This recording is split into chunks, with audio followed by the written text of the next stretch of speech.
Imagine a company where every decision, every strategy, every single move is made out in the open. Not behind closed doors in some mahogany-paneled boardroom, but right there for everyone to see. That's the promise of a DAO, a decentralized autonomous organization. It's a radical idea, really, a company built on transparency where the power doesn't reside with a select few at the top, but with the community as a whole. No more backroom deals, no more hidden agendas, everything out in the open for better or for worse. This is the future that some believe in, a future where DAOs could revolutionize the way we think about organizations, about governance, about power itself. It's a bold vision, and like all bold visions, it comes with its own set of challenges and complexities.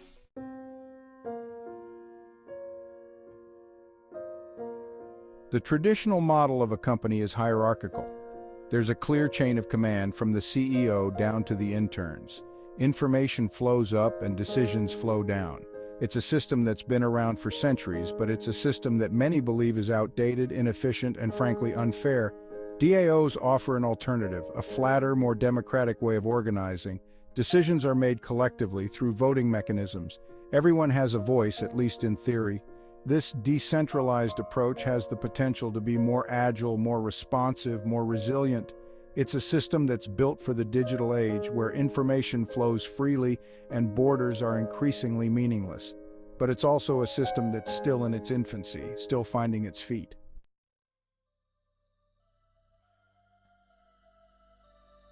One of the most striking features of DAOs is their radical transparency. Unlike traditional companies that operate largely in secret, DAOs lay bare their inner workings for the world to see. Every proposal, every vote, every transaction is recorded on a public blockchain, an immutable ledger that anyone can access. This transparency is often touted as one of the key advantages of DAOs. It promotes accountability, as decision-makers know that their actions are being watched by the community. It fosters trust, as members can see exactly how the DAO is being run and where their money is going.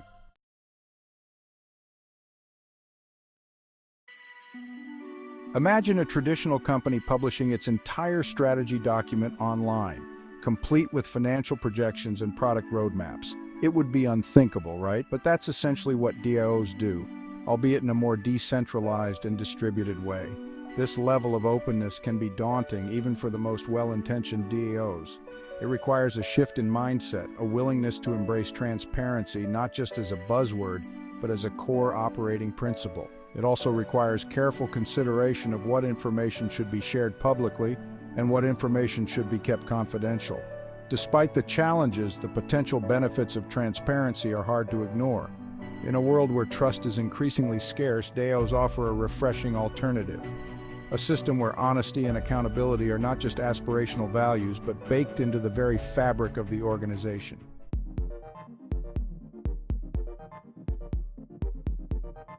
Section 3. The power of open data.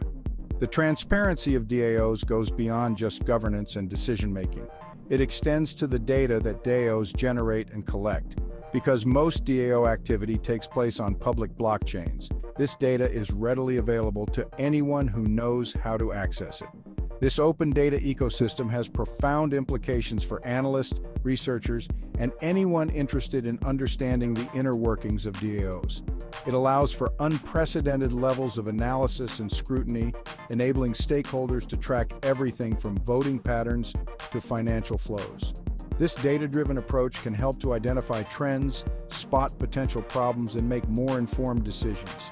It can also foster a culture of learning and experimentation, as DAOs can track the impact of their decisions and adjust their strategies accordingly.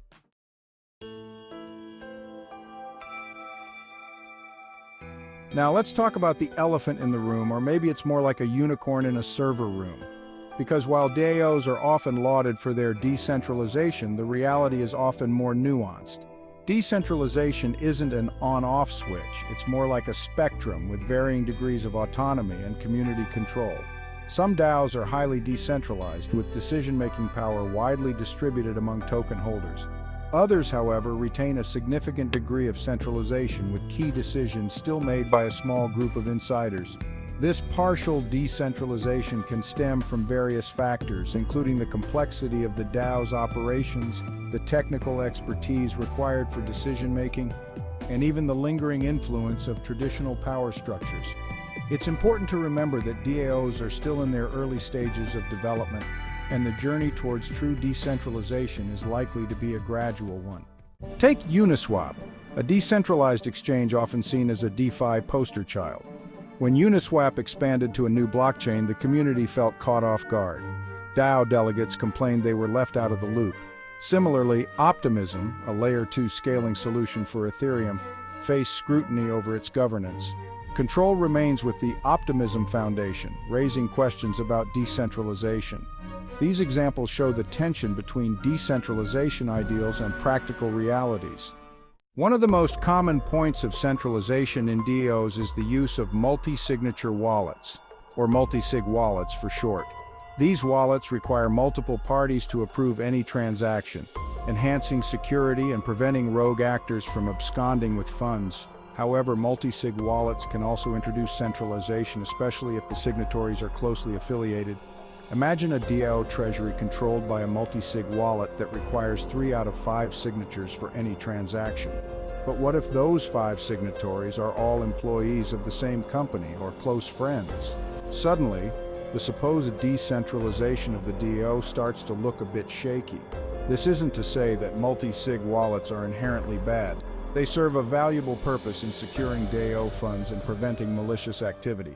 Let's delve into multi-sig wallets, digital vaults safeguarding a DAO's assets.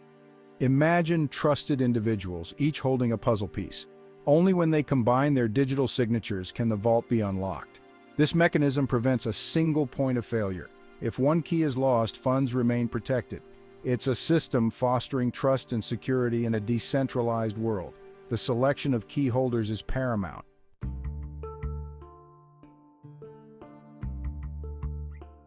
The dilemma, a constant tug-of-war between security and decentralization. Concentrating control enhances security but introduces centralization. Striking the right balance is crucial. Too much decentralization risks security. This balance often plays out in the number of required signatures. Finding that sweet spot is an ongoing experiment.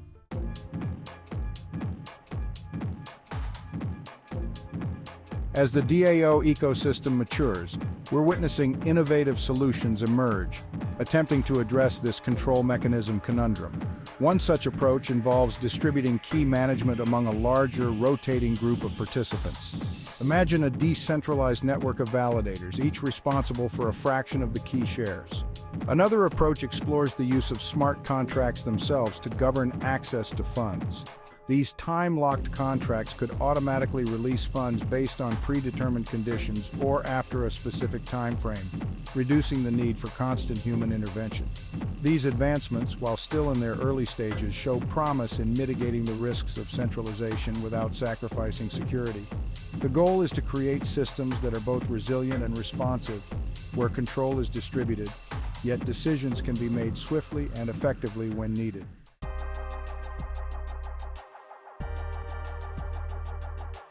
To truly grasp the complexities of the DAO dilemma, it's essential to hear from those on the front lines, the builders, thinkers, and innovators wrestling with these challenges daily. Dennis and Bertram, the mind behind Tally, a prominent platform for DAO tooling and governance, offers a pragmatic perspective.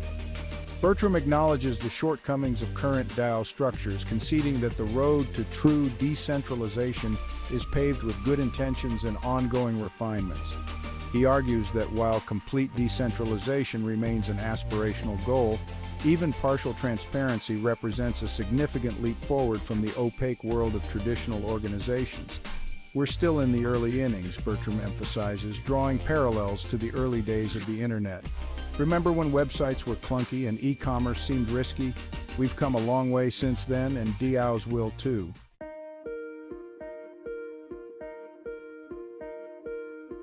Section 2, a necessary compromise? Bertram's view reflects a common sentiment within the DAO space, that some degree of centralization, at least in the short term, might be a necessary compromise. The technology is still evolving, and so are the best practices for decentralized governance. Proponents of this view argue that focusing solely on achieving absolute decentralization could stifle innovation and hinder the adoption of DAO structures. They believe that a more pragmatic approach, one that balances decentralization with practicality, is crucial for the long-term success of DAOs. This doesn't mean abandoning the core principles of decentralization, but rather recognizing that the path to achieving those principles might involve incremental steps and temporary compromises. It's about building the plane while flying it, so to speak, constantly iterating and adapting to the challenges that arise.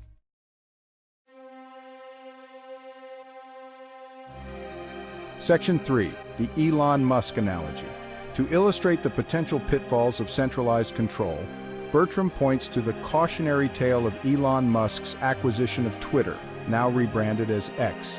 Musk, known for his impulsive decision-making and disdain for conventional wisdom, has wielded his newfound power with reckless abandon, alienating users and advertisers alike. Imagine if Twitter had been a DAO, Bertram muses. Would Musk have been able to unilaterally gut the platform, silence dissenting voices, and impose his whims on millions of users? Highly unlikely. While not a perfect analogy, Twitter under Musk serves as a stark reminder of the vulnerabilities inherent in centralized systems. It underscores the need for governance structures that are resilient to the whims of a single individual, no matter how well-intentioned or visionary they may seem.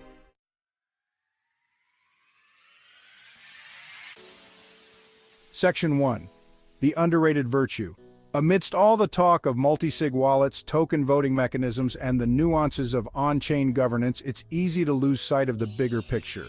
The real magic of the DAO movement lies not just in the technology itself, but in the values it embodies, and none is more central than the pursuit of decentralization. Sure, DAOs today might fall short of that ideal in various ways, but the very fact that decentralization remains a core tenet, a rallying cry, a measuring stick for success is significant in itself. It creates a culture of accountability where centralization is not just accepted as the norm, but actively questioned and challenged. This commitment to decentralization, even if imperfectly realized, sets the stage for a fundamental shift in how we think about power, control, and decision-making.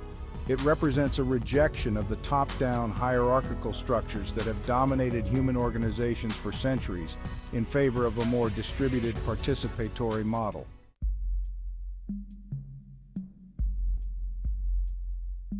Section 2. A fading ideal? Can decentralization survive as crypto integrates with mainstream finance? Will DAOs sacrifice decentralization for efficiency under regulatory pressure? This tension is already evident. It's a core debate for DAO's future. Don't miss the bus and subscribe.